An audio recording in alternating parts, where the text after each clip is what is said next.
Al otro lado de la pared. Ambrose Bierce, audiocuento editado por Juan Pablo Flores Montaño, para Cuentos Extraños, Weird Tales.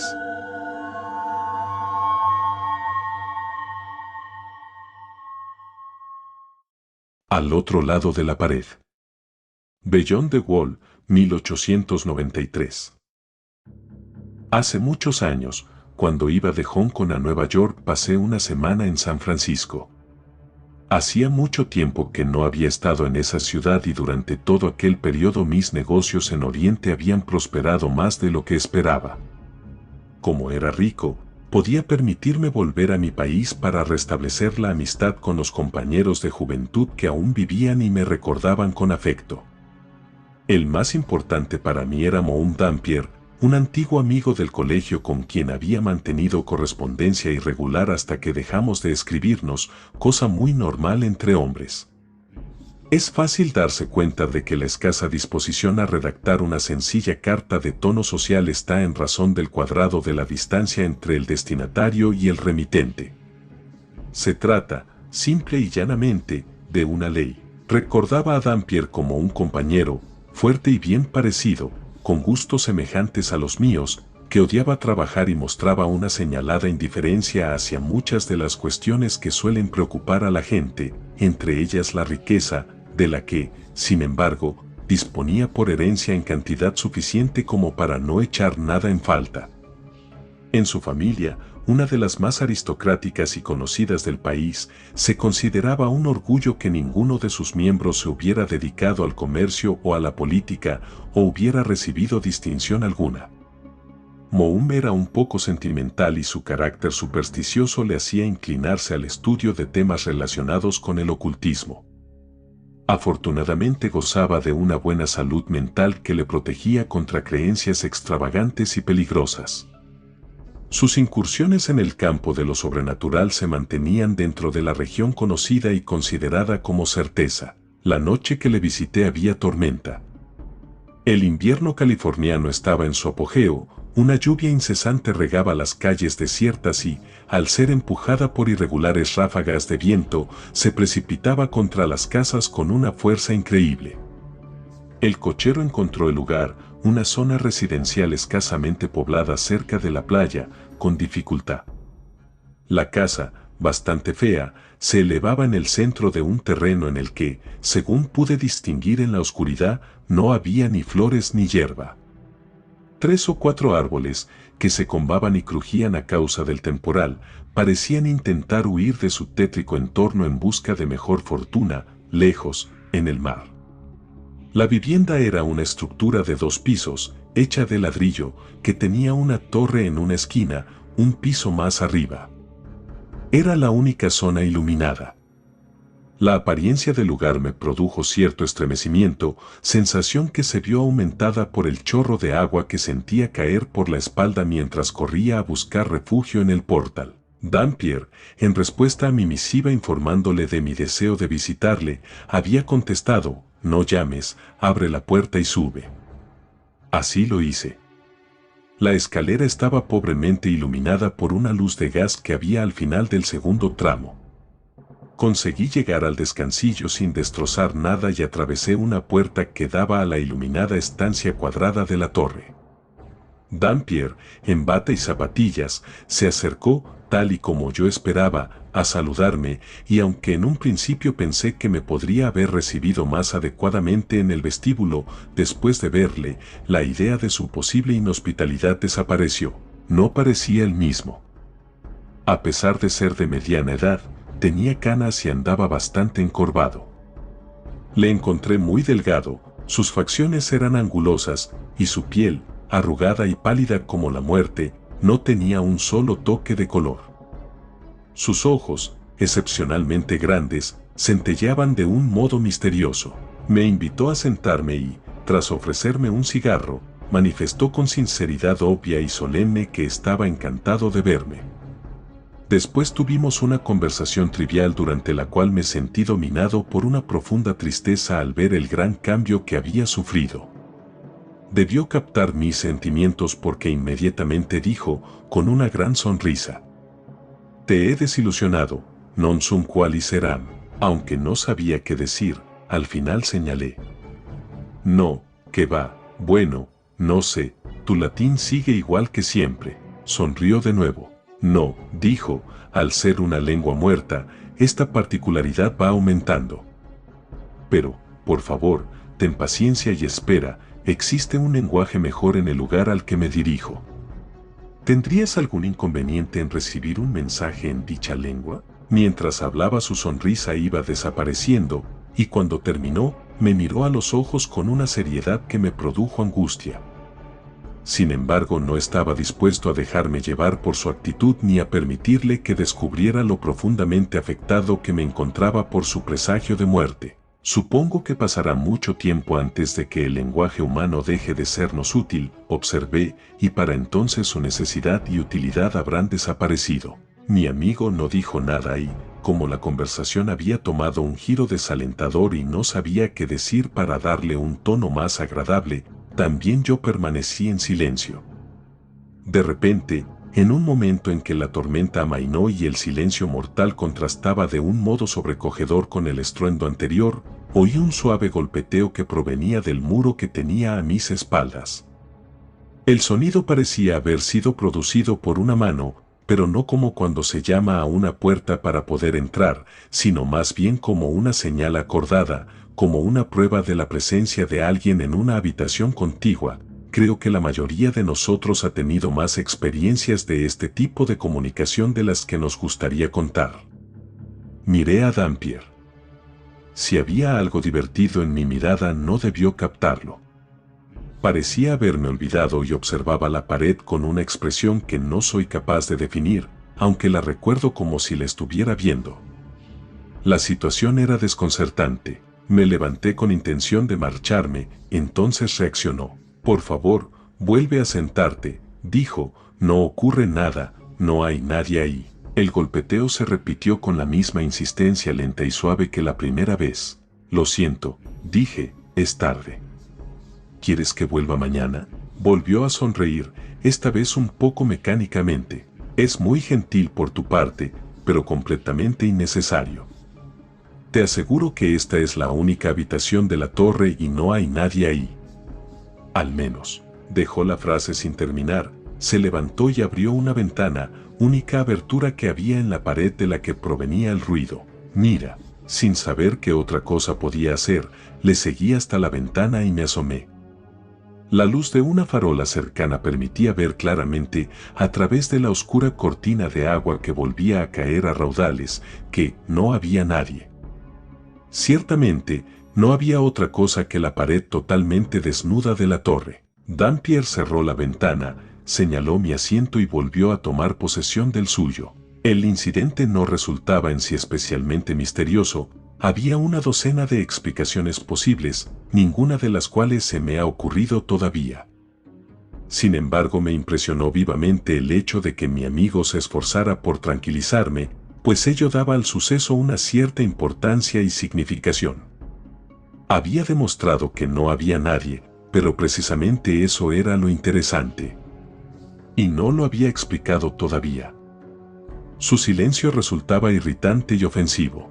Querido amigo, dije, me temo que con cierta ironía, no estoy dispuesto a poner en cuestión tu derecho a hospedar a todos los espectros que desees de acuerdo con tus ideas de compañerismo, no es de mi incumbencia. Pero como solo soy un simple hombre de negocios, fundamentalmente terrenales, no tengo necesidad alguna de espectros para sentirme cómodo y tranquilo. Por ello, me marcho a mi hotel, donde los huéspedes aún son de carne y hueso. No fue una alocución muy cortés, lo sé, pero mi amigo no manifestó ninguna reacción especial hacia ella. Te ruego que no te vayas, observó. Agradezco mucho tu presencia. Admito haber escuchado un par de veces con anterioridad lo que tú acabas de oír esta noche. Ahora sé que no eran ilusiones mías y esto es verdaderamente importante para mí, más de lo que te imaginas. Enciende un buen cigarro y ármate de paciencia mientras te cuento toda la historia. La lluvia volvía a arreciar, produciendo un rumor monótono, que era interrumpido de vez en cuando por el repentino azote de las ramas agitadas por el viento.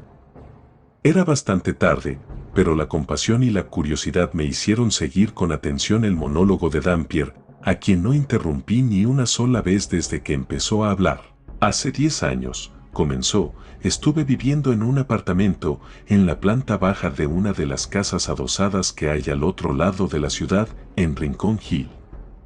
Esa zona había sido una de las mejores de San Francisco, pero había caído en desgracia, en parte por el carácter primitivo de su arquitectura, no apropiada para el gusto de nuestros ricos ciudadanos, y en parte porque ciertas mejoras públicas la habían afeado. La hilera de casas, en una de las cuales yo habitaba, estaba un poco apartada de la calle. Cada vivienda tenía un diminuto jardín, separado del de los vecinos por unas cercas de hierro y dividido con precisión matemática por un paseo de gravilla bordeado de bojes, que iba desde la verja a la puerta. Una mañana, cuando salía, vi a una chica joven entrar en el jardín de la casa izquierda. Era un caluroso día de junio y llevaba un ligero vestido blanco. Un ancho sombrero de paja decorado al estilo de la época, con flores y cintas, colgaba de sus hombros. Mi atención no estuvo mucho tiempo centrada en la exquisita sencillez de sus ropas, pues resultaba imposible mirarla a la cara sin advertir algo sobrenatural. Pero no temas, no voy a deslucir su imagen describiéndola. Era sumamente bella. Toda la hermosura que yo había visto o soñado con anterioridad encontraba su expresión en aquella inigualable imagen viviente, creada por la mano del artista divino. Me impresionó tan profundamente que, sin pensar en lo impropio del acto, descubrí mi cabeza, igual que haría un católico devoto o un protestante de buena familia ante la imagen de la Virgen. A la doncella no parecía disgustarle mi gesto, me dedicó una mirada con sus gloriosos ojos oscuros que me dejó sin aliento, y, sin más, entró en la casa. Permanecí inmóvil por un momento, con el sombrero en la mano, consciente de mi rudeza y tan dominado por la emoción que la visión de aquella belleza incomparable me inspiraba, que mi penitencia resultó menos dolorosa de lo que debería haber sido. Entonces reanudé mi camino, pero dejé el corazón en aquel lugar. Cualquier otro día habría permanecido fuera de casa hasta la caída de la noche, pero aquel, a eso de la media tarde, ya estaba de vuelta en el jardín, interesado por aquellas pocas flores sin importancia que nunca antes me había detenido a observar. Mi espera fue en vano, la chica no apareció. A aquella noche de inquietud le siguió un día de expectación y desilusión. Pero al día siguiente, mientras caminaba por el barrio sin rumbo, me la encontré.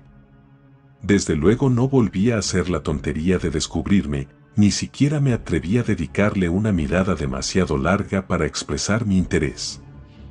Sin embargo, mi corazón latía aceleradamente. Tenía temblores y, cuando me dedicó con sus grandes ojos negros una mirada de evidente reconocimiento, totalmente desprovista de descaro o coquetería, me sonrojé. No te cansaré con más detalles, solo añadiré que volví a encontrármela muchas veces, aunque nunca le dirigí la palabra ni intenté llamar su atención. Tampoco hice nada por conocerla. Tal vez mi autocontrol, que requería un sacrificio tan abnegado, no resulte claramente comprensible. Es cierto que estaba locamente enamorado, pero ¿cómo puede uno cambiar su forma de pensar o transformar el propio carácter? Yo era lo que algunos estúpidos llaman, y otros más tontos aún gustan ser llamados, un aristócrata, y, a pesar de su belleza, de sus encantos y elegancia, aquella chica no pertenecía a mi clase. Me enteré de su nombre, no tiene sentido citarlo aquí, y supe algo acerca de su familia. Era huérfana y vivía en la casa de huéspedes de su tía, una gruesa señora de edad, inaguantable, de la que dependía. Mis ingresos eran escasos y no tenía talento suficiente como para casarme, debe de ser una cualidad que nunca he tenido. La unión con aquella familia habría significado llevar su forma de vida, alejarme de mis libros y estudios y, en el aspecto social, descender al nivel de la gente de la calle. Sé que este tipo de consideraciones son fácilmente censurables y no me encuentro preparado para defenderlas. Acepto que se me juzgue, pero, en estricta justicia, Todos mis antepasados, a lo largo de generaciones, deberían ser mis codefensores y debería permitírseme invocar como atenuante el mandato imperioso de la sangre. Cada glóbulo de ella está en contra de un enlace de este tipo. En resumen, mis gustos, costumbres, instinto e incluso la sensatez que pueda quedarme después de haberme enamorado, se vuelven contra él. Además, como soy un romántico incorregible, encontraba un encanto exquisito en una relación impersonal y espiritual que el conocimiento podría convertir en vulgar y el matrimonio con toda seguridad disiparía. Ninguna criatura, arguía yo, podría ser más encantadora que esta mujer.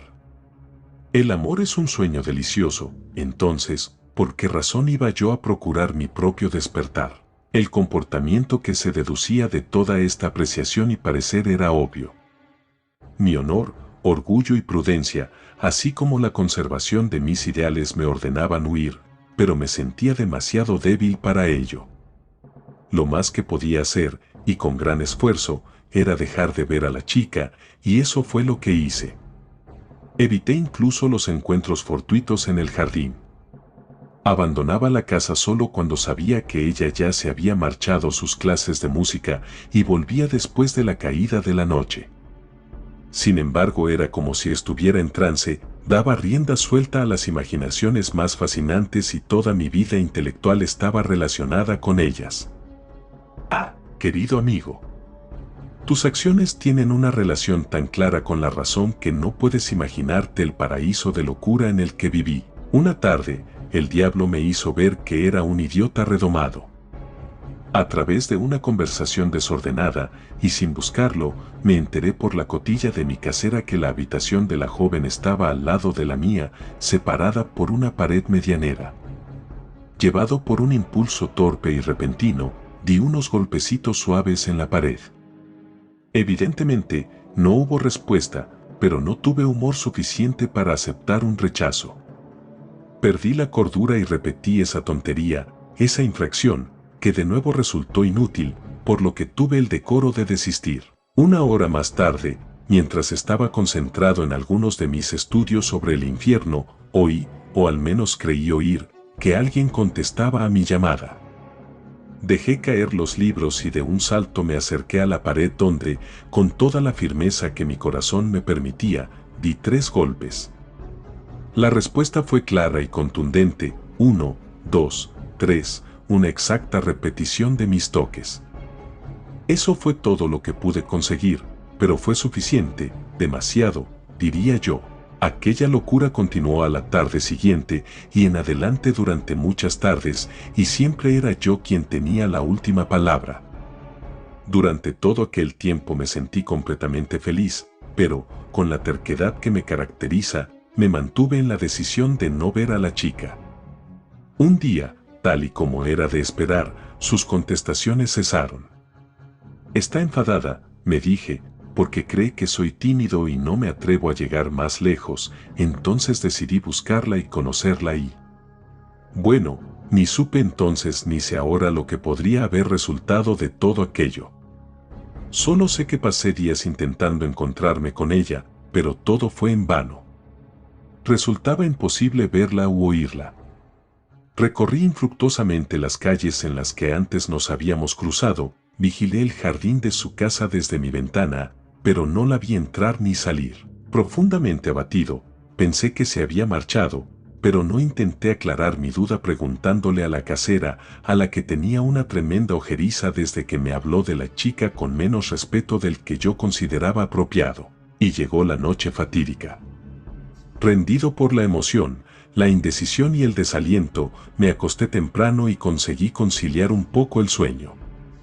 A medianoche hubo algo, un poder maligno empeñado en acabar con mi paz para siempre, que me despertó y me hizo incorporarme para prestar atención a no sé muy bien qué. Me pareció oír unos ligeros golpes en la pared, el fantasma de una señal conocida. Un momento después se repitieron, 1, 2, 3, con la misma intensidad que la primera vez, pero ahora un sentido alerta y en tensión nos recibía.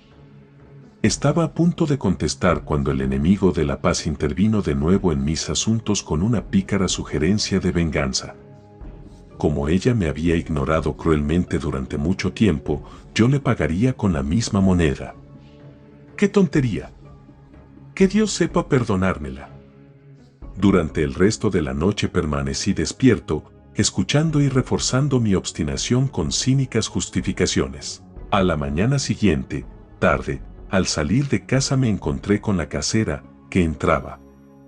«Buenos días, señor Dampier», dijo. «¿Se ha enterado usted de lo que ha pasado?». Le dije que no, de palabra, pero le di a entender con el gesto que me daba igual lo que fuera.